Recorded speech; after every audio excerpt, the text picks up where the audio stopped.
lagi sama kita di Kupas Berita. Kita bahas apa, Bang, guys. Jadi kita lagi mau bahas katanya ini Bu Mega tuh nyindir-nyindir Pak Prabowo gitu di acara HUT PDIP ke-52 10 Januari 2025 kemarin. Ya, Jadi katanya di acara HUT itu Bu Mega kayak secara nggak langsung lah menyindir Pak Prabowo dan merasa terhianati gitu Bang. Jadi awalnya awalnya Bu Mega bilang, saya yakin sama pilihan saya Pak Ganjar sama Pak Mahfud. Pilihan saya nggak pernah salah kok, tapi ini kenapa bisa kalah ya? Mana urutan ketiga lagi, gile, dia sambil ngomong gitu. Gile gitu kan, gaya-gaya beliau gitu kan. Nah, dan dia bilang lagi, ini rekayasa dari mana? Saya kan kepengen belajar juga kayak begituan. Jadi seolah belajar apa nih? Rekayasa dalam hal seolah menegaskan hasil Pilpres 2024 kemarin tuh rekayasa Bang. Jadi kayak dia seolah menyindir, ini kok bisa ya direkayasa gini, gue mau belajar dong, tuh gimana sih caranya kayak gitu. Mungkin kita harus ingatkan nih, waktu itu memang yang diajukan oleh Bu Mega kan Ganjar ya. Pak Ganjar, Pak Mahfud. Pak Ganjar tuh cuma dapat 16%. Sementara Pak Prabowo dan Mas Gibran kalau nggak salah di Pilpres kemarin tuh 58 59 ya. 50, ya. Jauh. Jadi rupanya Bu Mega nggak terima. Iya, kok urutan ketiga nih, gimana kok bisa gitu. Dan memang PDIP nih ya Bang, kalau yang aku baca dari beberapa sumber itu sempat nggak terima sama kekalahan mereka. Dan jadi satu dari 4 partai kalau nggak salah ya, penonton maaf kalau salah, yang mengajukan banding hasil Pilpres itu gitu. Ke MK. Ke MK kalau nggak salah tanggal 22 April 2024 lalu, dan juga ke PT UN tanggal 7 Mei 2024, tapi semua hasilnya ditolak. Karena memang hasilnya sah gitu, nggak ada sama sekali kecurangan atau apa ya, macam intervensi atau apapun gitu. Kayak gitu. Ya itu menurut saya sih mengecewakan ya penonton ya.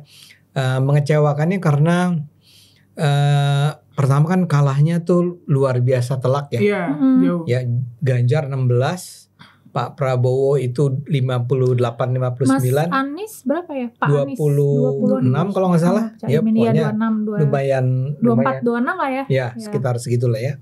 Tapi poin saya adalah begini. Ya ini kan Pilpres nih kan. Kan udah panjang, udah lama, udah selesai. Bener. Dan semua orang udah terima ya. Ngapain juga masih diributin. Iya betul.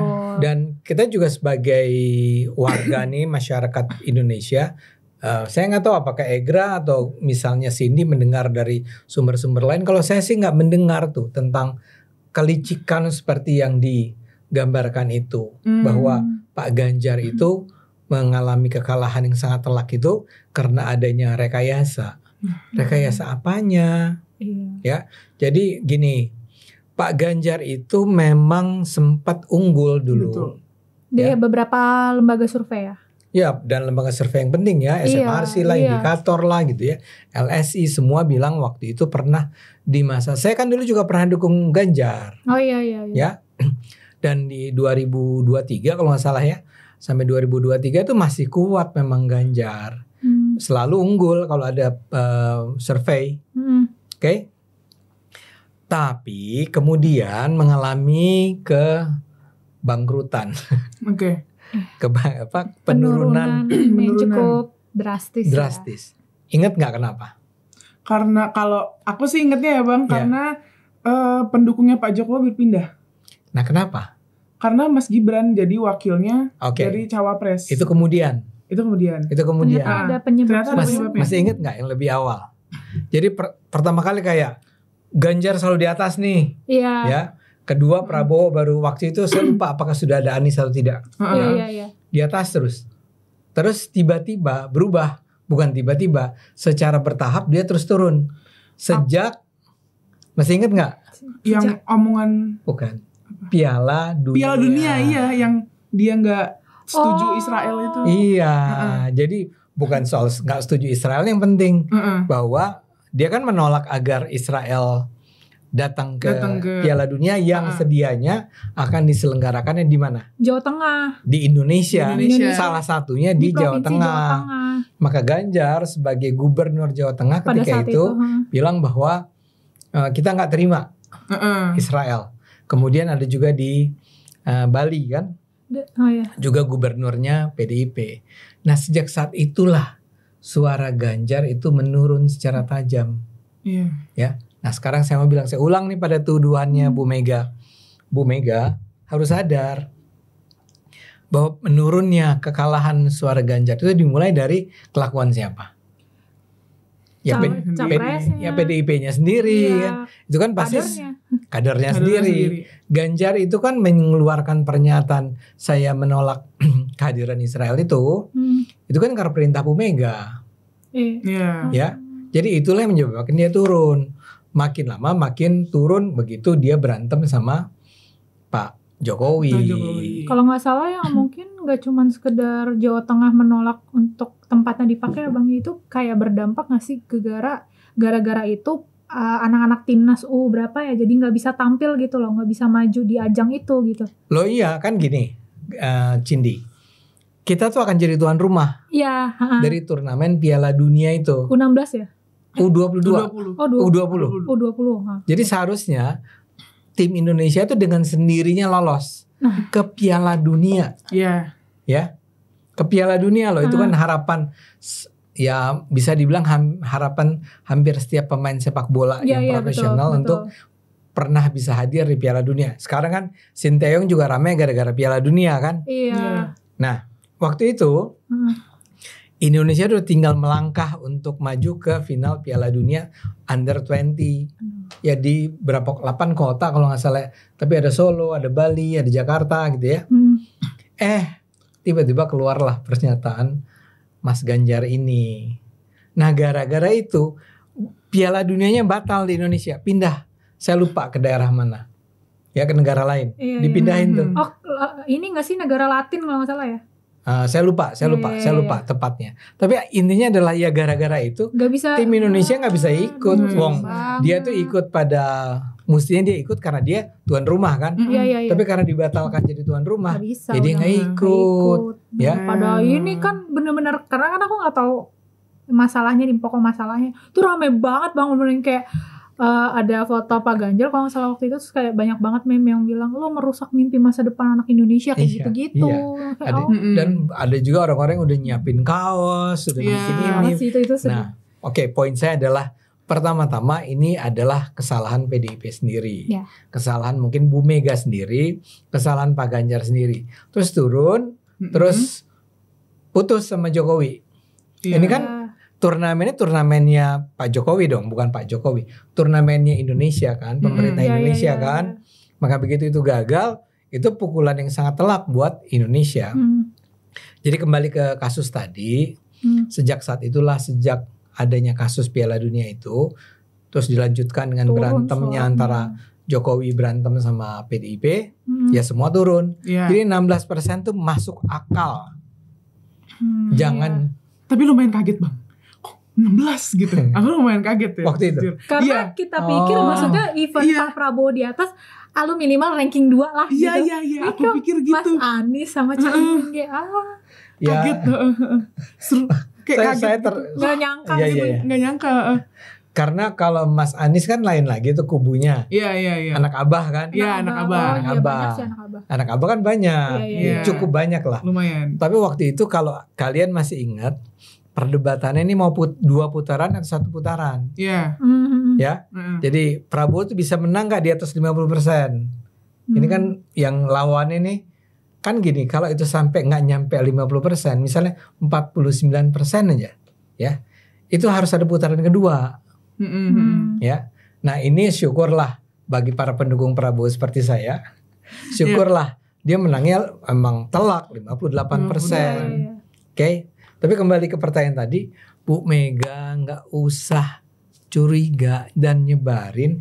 Ini kan artinya dia terus menyebarkan nih kepada para pendukungnya bahwa kita nih dilicikin nih. Saya juga mau tuh belajar gimana caranya. Kayak ajarin dong, kayak sarkas lah.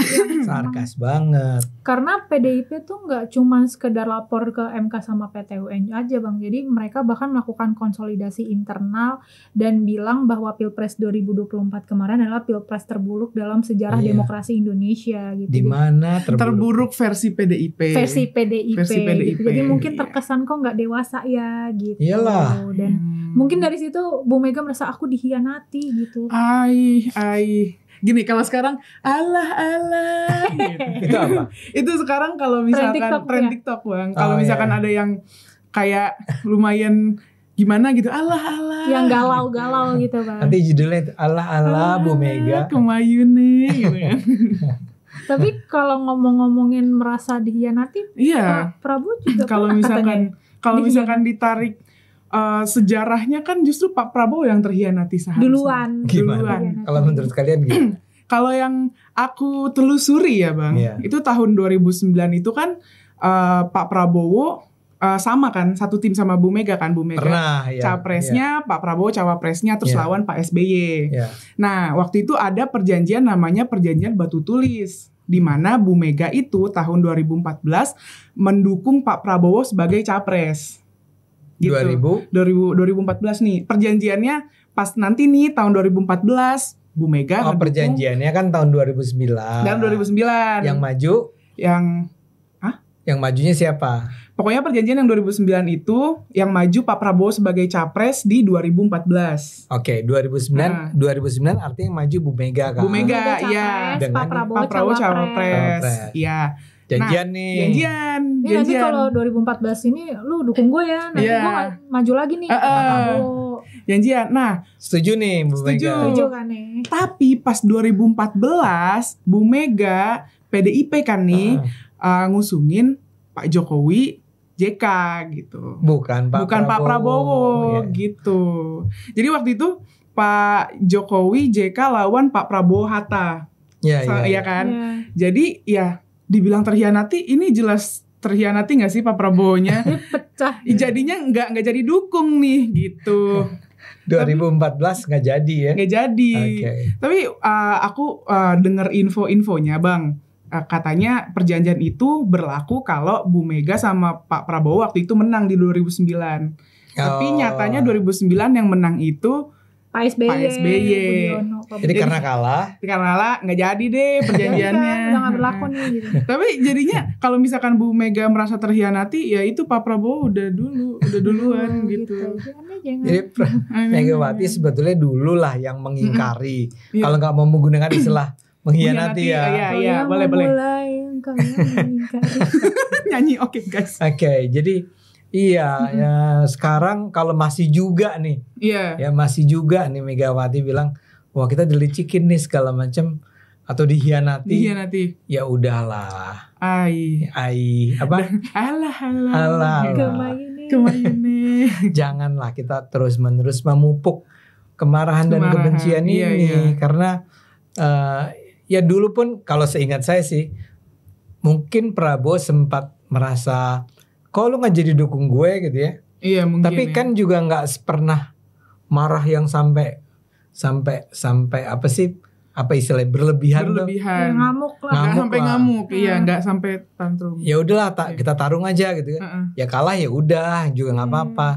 Jadi kalah menang itu adalah soal yang biasa dalam pertarungan politik. Nah Bu Mega ini kan ini sekarang udah 2024. Itu kan pemilihan 2025. Pilpresnya 2024, hampir setahun yang lalu. Iya. Masa masih juga dihitung-hitung, disebut-sebut bahwa dia dilicikin dan segala macam. Tuh. Ya. Kalau menurut aku kayaknya Bu Mega harus bertemu langsung dengan Pak Prabowo gitu. Buat ngobrol biar santai gitu. Sebetulnya dulu terkenal tuh ada yang namanya nasi goreng. Apa tuh? Apa tuh? Jadi Bu Mega tuh jago masak nasi masak nasi goreng. Jadi dulu tuh ketika dia masih akur, masih berteman kan, itu Bu Mega yang masakin nasi goreng buat Pak Prabowo. Mungkin sekarang kembali masakin nasi goreng buat Pak Prabowo. Cuma, Iya. nah, ada satu masalah. Gimana nih? Gimana dengan Hasto? Ya lu. Oh iya juga nih. Kan biar gimana pun kan sekarang Hasto ini lagi mengalami masalah besar kan. Mas Hasto ini sebetulnya saat kita ngobrolnya tadi pagi nih, tadi siang kali ya. Iya. Mas Hasto udah ke KPK. Iya, diperiksa KPK. 3,5 jam. 3,5 jam. Lama loh itu. Lumayan ya. Iya. Mungkin karena ini udah kedua kali, dia kan udah pernah dipanggil kan. Iya. Ini dipanggil lagi. Oh iya. Bukan reschedule Bukan, dulu. itu yang dia sampai di rumahnya digeledah itu. Sebelum alat apa? Oh iya, yang HP-nya. HP dia sampai disita dan segala macam.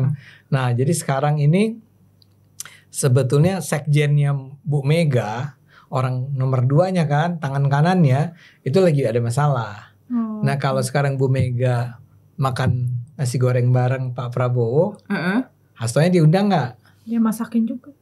Agak susah kan lagi diperiksa ya Bu. Gimana kan?